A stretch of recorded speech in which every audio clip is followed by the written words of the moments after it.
साथियों नमस्कार, मैं हूं डॉक्टर अजीत सिंह। हमारे YouTube चैनल पर आप सभी मित्रों का एक बार पुनः स्वागत है। साथियों, आज हम राजनीति विज्ञान विषय से संबंधित कुल 62 प्रश्नों को सॉल्व करेंगे। तो आइए हम प्रश्नों को स्टार्ट करते हैं। उत्पत्ति की दृष्टि से कौन सा सामाजिक विज्ञान राजनीति विज्ञान से पूर्व का है? मनोविज्ञान, इतिहास, दर्शनशास्त्र, समाजशास्त्र। साथियों, उत्पत्ति की दृष्टि से दर्शनशास्त्र राजनीति विज्ञान से पूर्व का है, क्योंकि दर्शनशास्त्र को सभी सामाजिक विज्ञानों का जनक होने का श्रेय प्राप्त है। राजनीति विज्ञान का उद्भव भी दर्शनशास्त्र से ही हुआ है, इसलिए इसका करेक्ट आंसर ऑप्शन सी हो जाएगा, दर्शनशास्त्र।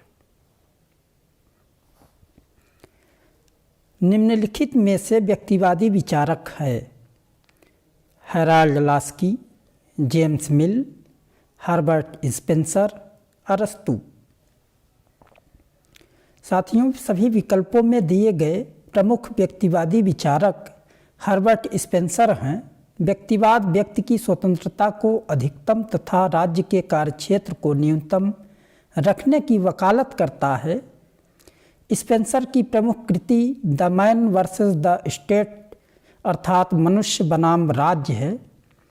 स्पेंसर ने प्राकृतिक चयन के नियम को सामाजिक प्रगति की प्रक्रिया पर लागू किया, अर्थात योग्यतम की अतिजीविता का सिद्धांत दिया स्पेंसर ने।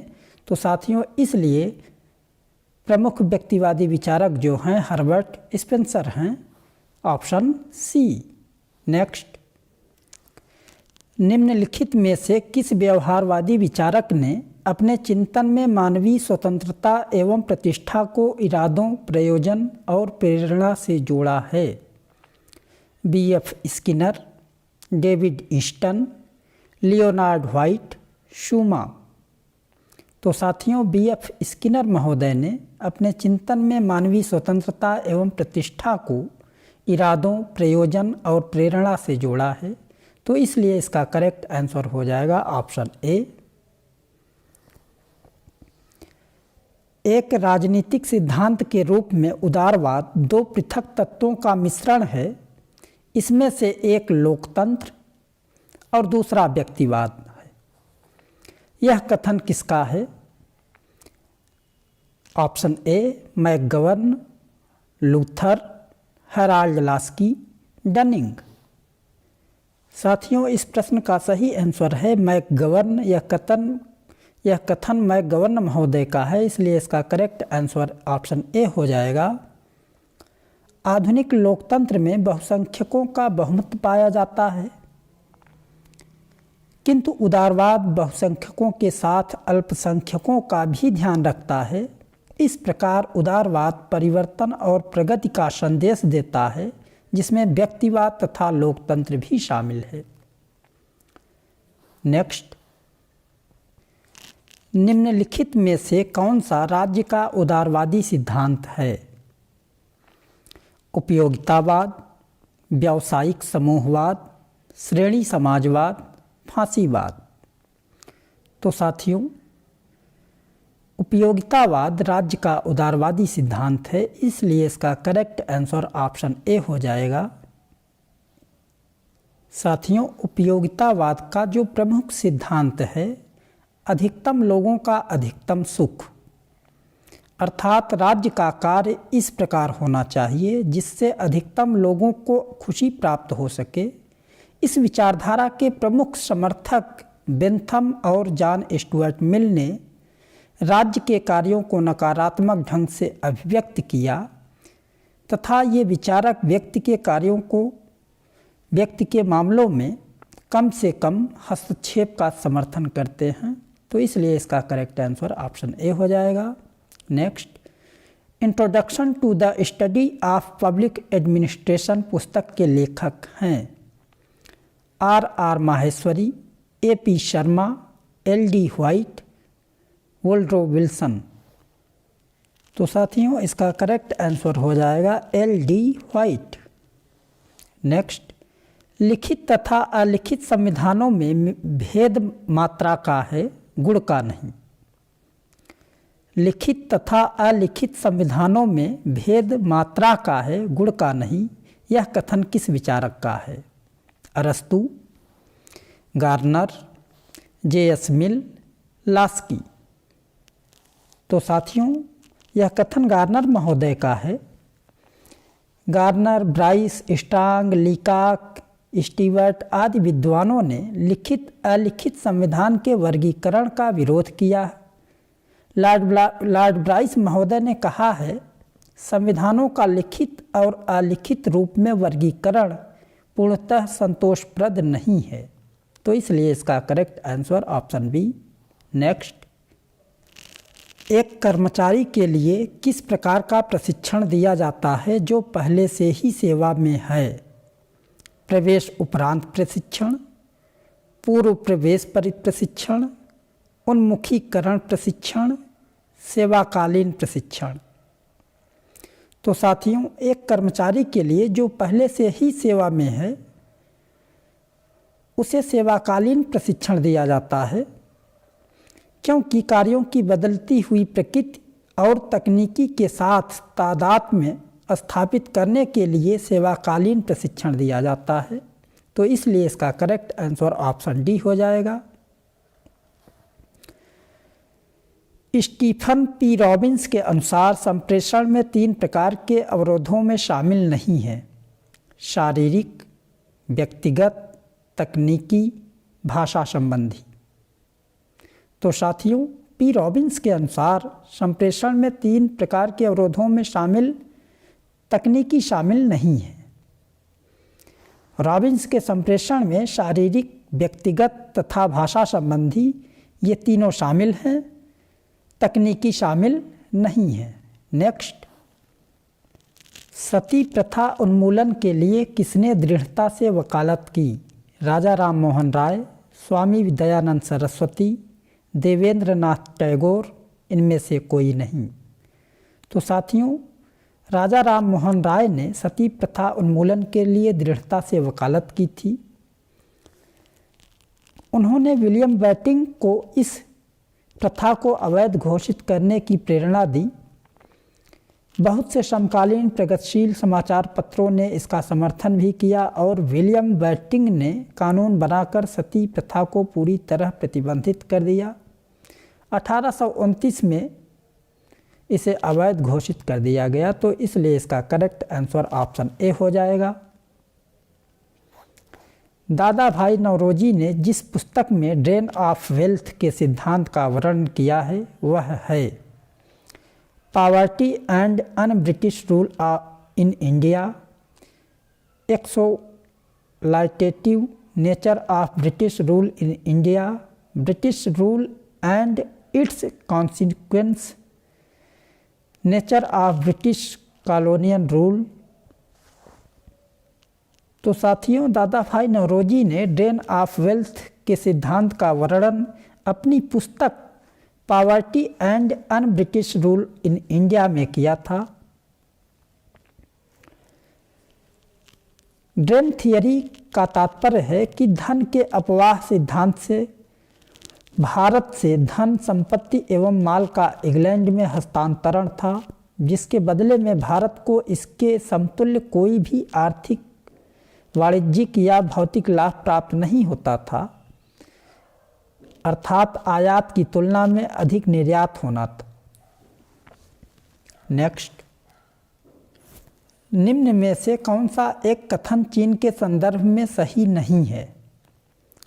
सांस्कृतिक क्रांति सफल नहीं हुई, चीन का साम्यवादी दल प्रजातांत्रिक केंद्रवाद के आधार पर संगठित है, चीन का संविधान एक रूप न्यायिक व्यवस्था प्रदान करता है, चीन में माओ के नवीन प्रजातंत्र के विचार को व्यवहार में लाया। तो साथियों ऑप्शन बी, सी और डी तीनों सही हैं, जबकि ऑप्शन ए, गलत है। गलत इसलिए है क्योंकि चीन में जो सांस्कृतिक क्रांति हुई थी वह सफल थी, न कि असफल। सांस्कृतिक क्रांति जनवादी गणराज्य चीन में माओ से तुंग द्वारा चलाए गए एक सामाजिक राजनीतिक आंदोलन का हिस्सा थी। इसने चीन के सामाजिक ढांचे में कई बड़े परिवर्तन किए। अंत में यह क्रांति सफल रही, तो इसलिए इसका करेक्ट आंसर ऑप्शन ए हो जाएगा। भारत में संघीय विधानमंडल द्वारा कब बंधुआ मजदूर प्रथा उन्मूलन कानून पारित किया गया? 1973, 1975, 1976, 1977। तो साथियों, भारतीय संघीय विधानमंडल द्वारा वर्ष 1976 में बंधुआ मजदूर प्रथा उन्मूलन कानून पारित किया गया था। अर्थात बंधुआ मजदूरी प्रणाली अधिनियम 1976 को लागू करके बंधुआ मजदूरी प्रणाली को संपूर्ण देश में पूर्णतः प्रतिबंधित कर दिया गया। बंधुआ मजदूरी प्रथा को कानून द्वारा एक दंडनीय संज्ञेय अपराध घोषित कर दिया गया। तो इसलिए इसका करेक्ट आंसर ऑप्शन सी हो जाएगा। नेक्स्ट,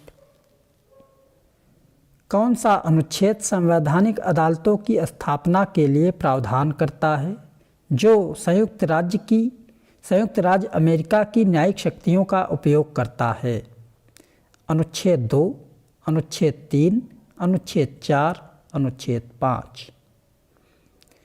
तो साथियों, संयुक्त राज्य अमेरिका के संविधान का अनुच्छेद 3 संवैधानिक अदालतों के लिए प्रावधान करता है जो कि न्यायिक शक्तियों का उपयोग करता है। संघीय शासन प्रणाली की भावना के अनुरूप संविधान में यूएस के सुप्रीम कोर्ट को न्यायिक पुनरीक्षण की शक्ति मिली हुई है, जिसे भारत की संवैधानिक व्यवस्था में भी अंगीकार कर लिया गया है। तो साथियों, इस प्रकार से इसका करेक्ट आंसर ऑप्शन बी हो जाएगा। निम्न में से कौन सा एक स्थानीय स्वशासन सरकार का कार्य नहीं है? स्वास्थ्य और स्वच्छता, ग्रामीण आवास, कानून और व्यवस्था का रखरखाव, पेयजल प्रदान करना। तो साथियों, स्वास्थ्य और स्वच्छता यह ग्रामीण अर्थात स्थानीय स्वशासन का कार्य है।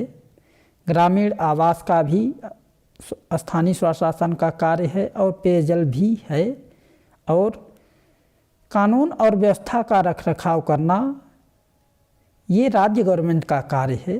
तो इसलिए इसका करेक्ट आंसर ऑप्शन सी हो जाएगा। नेक्स्ट, भारत में आर्थिक आपातकाल कितनी बार लागू किया गया है? 3 बार, 2 बार, केवल 1 बार, कभी नहीं। तो साथियों, आर्थिक आपातकाल अर्थात वित्तीय आपातकाल भारतीय संविधान के अनुच्छेद 360 में यह वर्णित है कि जब भारत या उसके वित्तीय साख में खतरा हो तो राष्ट्रपति वित्तीय आपातकाल की घोषणा करता है। तो इसलिए आज तक भारत में ऐसी स्थिति कभी भी उत्पन्न नहीं हुई कि जिससे वित्तीय आपातकाल को लागू किया जाए। तो इसलिए साथियों, इसका करेक्ट आंसर ऑप्शन डी हो जाएगा। नेक्स्ट, निम्नलिखित में से कौन सा एक संवैधानिक निकाय नहीं है? वित्त आयोग, लोक सेवा आयोग, नीति आयोग, निर्वाचन आयोग। तो साथियों, नीति आयोग जो है यह एक संवैधानिक निकाय नहीं है, बल्कि 1 जनवरी 2015 में स्थापित नीति आयोग संवैधानिक निकाय नहीं है। योजना आयोग के स्थान पर नीति आयोग का गठन केंद्रीय मंत्रिमंडल के एक निर्णय द्वारा किया गया था तथा नीति आयोग का अध्यक्ष प्रधानमंत्री होता है। तो इसलिए इसका करेक्ट आंसर ऑप्शन सी हो जाएगा। भारत में कैग की भूमिका के बारे में निम्नांकित वक्तव्यों में से कौन सा वक्तव्य सही है? कैग वित्तीय असावधानी का पता लगाने का यंत्र है। इसके कार्यों को संघीय स्तर पर वित्त मंत्रालय परिभाषित कर सकता है। कैग की सिफारिशों की जांच न्यायपालिका कर सकती है। कैग प्रधानमंत्री कार्यालय के अधीन कार्य करता है। तो साथियों, कैग की भूमिका के बारे में ऑप्शन ए, कैग वित्तीय असावधानी का पता लगाने का यंत्र है, ये सही है, क्योंकि कैग वित्तीय असावधानी का पता लगाने का यंत्र होने के नाते अनुच्छेद 148 के तहत भारत के नियंत्रक एवं महालेखा परीक्षक, जिसे कैग कहा जाता है, के पद का सृजन किया गया है, जिसे संघ और राज्यों की लेखाओं के संबंध में विशेष नियंत्रण, अधीक्षण एवं शक्तियाँ प्रदान की गई हैं। इसके द्वारा प्रस्तुत लेखाओं पर संसद की लोक लेखा समिति में विचार विमर्श होता है। तो इसलिए इसका करेक्ट आंसर ऑप्शन ए हो जाएगा। नेक्स्ट, राज्य विधान परिषद का गठन होता है प्रत्यक्ष मतदान द्वारा, निर्वाचक मंडल द्वारा, मुख्यमंत्री के मनोनयन द्वारा, संसद के सदस्यों द्वारा। तो साथियों, राज्य विधान परिषद का गठन निर्वाचक मंडल द्वारा होता है। इस निर्वाचक मंडल में राज्य की विधानसभा के सदस्य, राज्य की नगरपालिका, जिला बोर्डों और अन्य ऐसे स्थानीय प्राधिकारी जो संसद विधि द्वारा विनिर्दिष्ट करें, भारत के राज्य क्षेत्र में किसी विश्वविद्यालय के कम से कम 3 वर्ष के स्नातक, राज्य के भीतर माध्यमिक पाठशालाओं से निम्न स्तर की पाठशालाओं में कम से कम 3 वर्ष के अध्यापन कार्य में लगे व्यक्ति शामिल होते हैं। तो इसलिए इसका करेक्ट आंसर ऑप्शन बी हो जाएगा। नेक्स्ट, निम्नलिखित में से कौन सी समिति भारत में पंचायती राज से संबंधित नहीं है? वोहरा समिति, सादिक अली समिति, एल.एम. सिंघवी समिति, पी.के. थुंगन समिति। तो साथियों, सादिक अली समिति, एल.एम. सिंघवी समिति, पी.के. थुंगन समिति, ये तीनों पंचायती राज से संबंधित है, जबकि वोहरा समिति पंचायती राज से संबंधित नहीं है। इसलिए इसका करेक्ट आंसर ऑप्शन ए हो जाएगा, क्योंकि वोहरा समिति राजनीतिज्ञों व अपराधियों के गठबंधन की जांच व रिपोर्ट से संबंधित है। नेक्स्ट, निम्न में से किस मामले में सर्वोच्च न्यायालय ने संसद को मूल अधिकारों में संशोधन करने से रोक दिया था? शंकरी प्रसाद बनाम भारत सरकार, चंपाकम दोराई राजन बनाम मद्रास सरकार, गोलकनाथ बनाम पंजाब सरकार, सज्जन सिंह बनाम राजस्थान राज्य। तो साथियों, गोलकनाथ बनाम पंजाब सरकार जो 1967 में ये वाद था, इस वाद में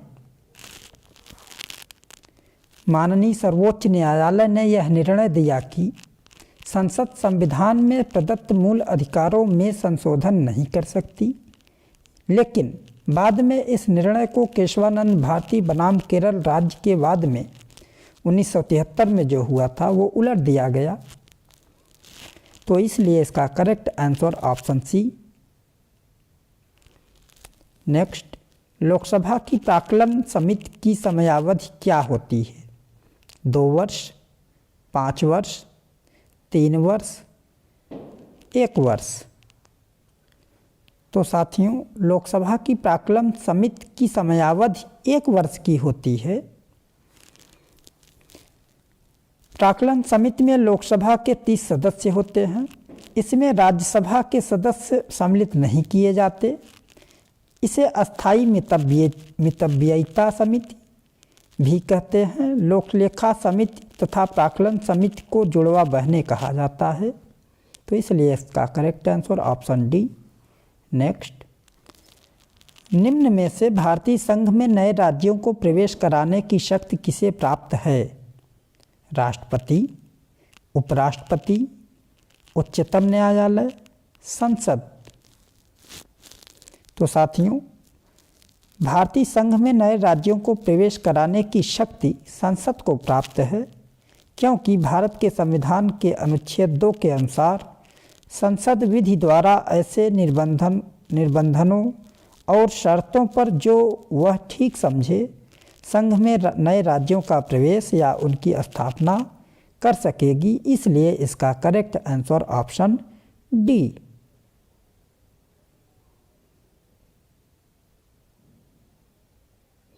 नेक्स्ट,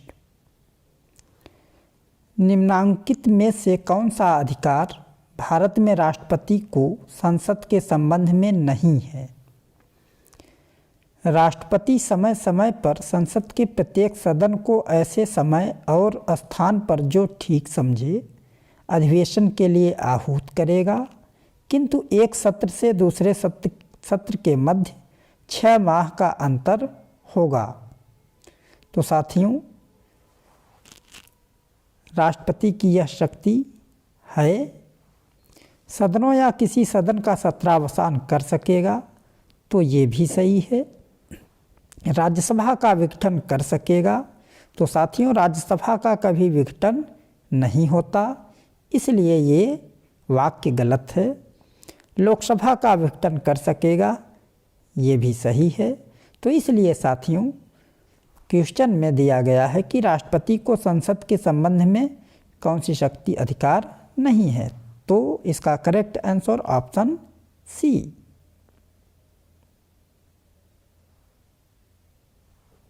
नेक्स्ट, लोकसभा के पहले अध्यक्ष कौन थे?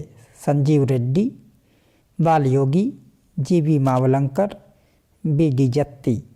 तो साथियों लोकसभा के पहले अध्यक्ष जीवी मावलंकर जी थे,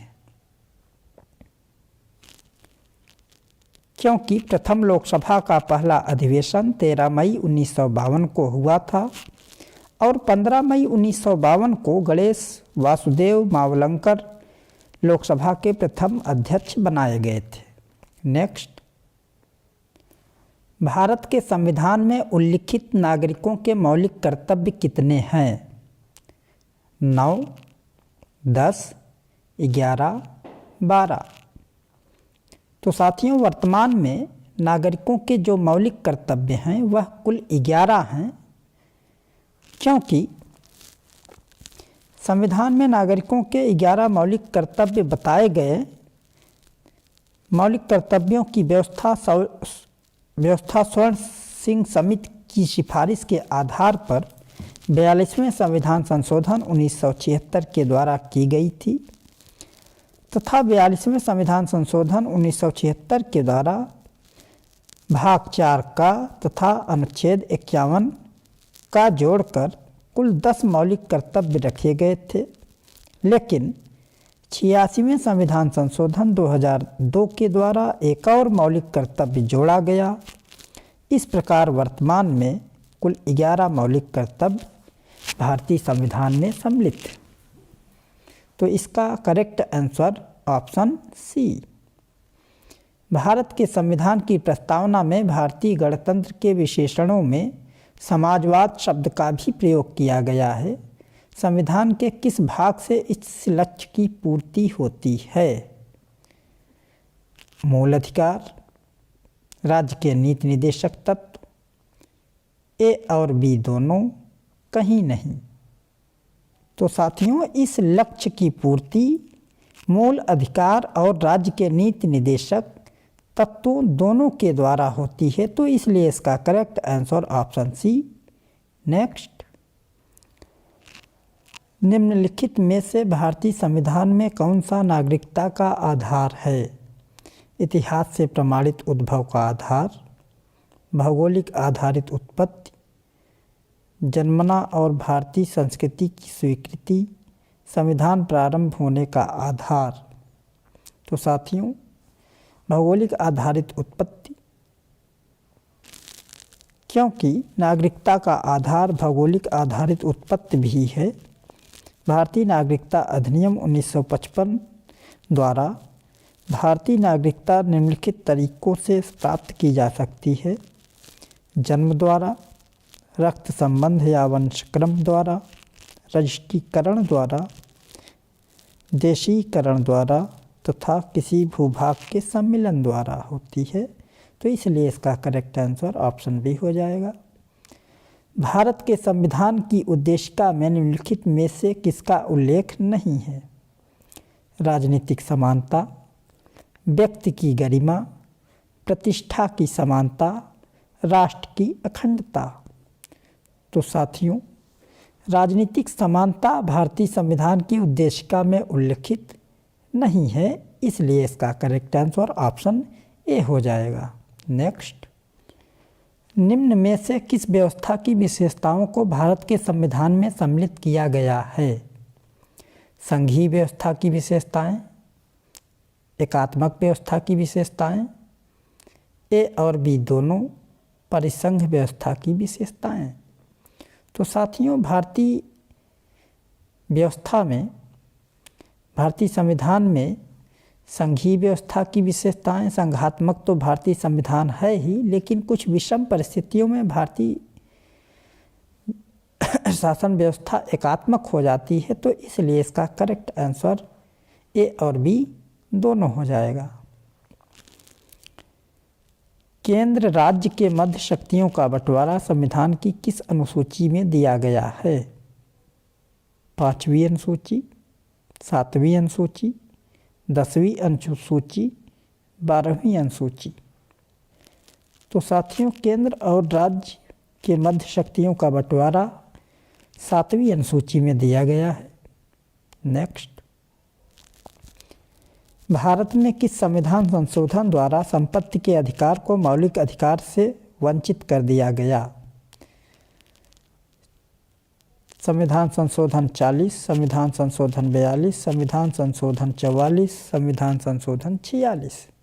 तो साथियों, संपत्ति के अधिकार को मौलिक अधिकारों की सूची से 44वें संविधान संशोधन 1978 द्वारा निष्कासित कर दिया गया, जो अब मात्र एक कानूनी अधिकार के रूप में अनुच्छेद 301 के अंतर्गत रखा गया है। तो इसलिए इसका करेक्ट आंसर ऑप्शन सी हो जाएगा। नेक्स्ट, भारत के संविधान के किस अनुच्छेद के अनुसार उन बातों को छोड़कर जिनमें राज्यपाल स्वविवेक से कार्य करता है, अन्य कार्यों के निर्वाह में उसे सहायता और सलाह प्रदान करने के लिए एक मंत्रिपरिषद होगी, जिसका प्रधान मुख्यमंत्री होगा? अनुच्छेद 160, अनुच्छेद 161, अनुच्छेद 162, अनुच्छेद 163। तो साथियों, भारतीय संविधान के अनुच्छेद 163 के अनुसार राज्यपाल के परामर्श तथा सहायता के लिए एक मंत्रिपरिषद होगी, जिसका प्रधान मुख्यमंत्री होगा। तो इसलिए इसका सही उत्तर ऑप्शन डी। नेक्स्ट, भारतीय संविधान के अनुच्छेद 19 में निम्नलिखित में से कौन सी एक स्वतंत्रता प्रदत्त नहीं है? तो साथियों, सभा की स्वतंत्रता, भ्रमण की स्वतंत्रता, धर्म की स्वतंत्रता, निवास तथा बस जाने की स्वतंत्रता। तो साथियों, भारतीय संविधान के अनुच्छेद 19 में धर्म की स्वतंत्रता नहीं सम्मिलित है, जो कि भारतीय संविधान के अनुच्छेद 25 से 28 में धार्मिक स्वतंत्रता से संबंधित प्रावधान दिए गए हैं। तो इसलिए इसका करेक्ट आंसर ऑप्शन सी हो जाएगा। नेक्स्ट, भारतीय संविधान सभा के अध्यक्ष थे डॉक्टर राजेंद्र प्रसाद, इंदिरा गांधी, महात्मा गांधी, डॉक्टर भीमराव अंबेडकर। तो साथियों, भारतीय संविधान सभा के अध्यक्ष डॉक्टर राजेंद्र प्रसाद थे, क्योंकि 9 दिसंबर 1946 को संविधान सभा की प्रथम बैठक की अध्यक्षता अस्थायी अध्यक्ष डॉक्टर सच्चिदानंद सिन्हा ने की थी, लेकिन 11 दिसंबर 1946 को संविधान सभा की दूसरी बैठक होती है, जिसमें डॉक्टर राजेंद्र प्रसाद को निर्विरोध संविधान सभा का अस्थायी अध्यक्ष चुन लिया गया था, तो इसलिए इसका करेक्ट आंसर ऑप्शन ए हो जाएगा। अक्टूबर 1940 में गांधी जी द्वारा शुरू किया गया व्यक्तिगत सविनय अवज्ञा आंदोलन का प्रथम सत्याग्रही कौन था? आचार्य Vinoba Bhave, doctor Rajendra Prasad, doctor JB. Kripalani, Sardar Vallabh भाई पटेल। तो साथियों, क्वेश्चन नंबर 41, इस क्वेश्चन का आंसर छात्र स्वयं देंगे। और आज की क्लास में साथियों हमने कुल 40 प्रश्नों को सॉल्व किया। आशा करता हूं कि आज की क्लास आपको विशेष उपयोगी सिद्ध होगी। इसी प्रकार से हमारे और भी वीडियो को पाने के लिए हमारे चैनल को सब्सक्राइब करें, लाइक करें व कमेंट करें। और हमारे चैनल को ग्रो करने में आपका सहयोग अपेक्षित है साथियों, इसलिए हमारे चैनल को सब्सक्राइब करना न भूलें। धन्यवाद।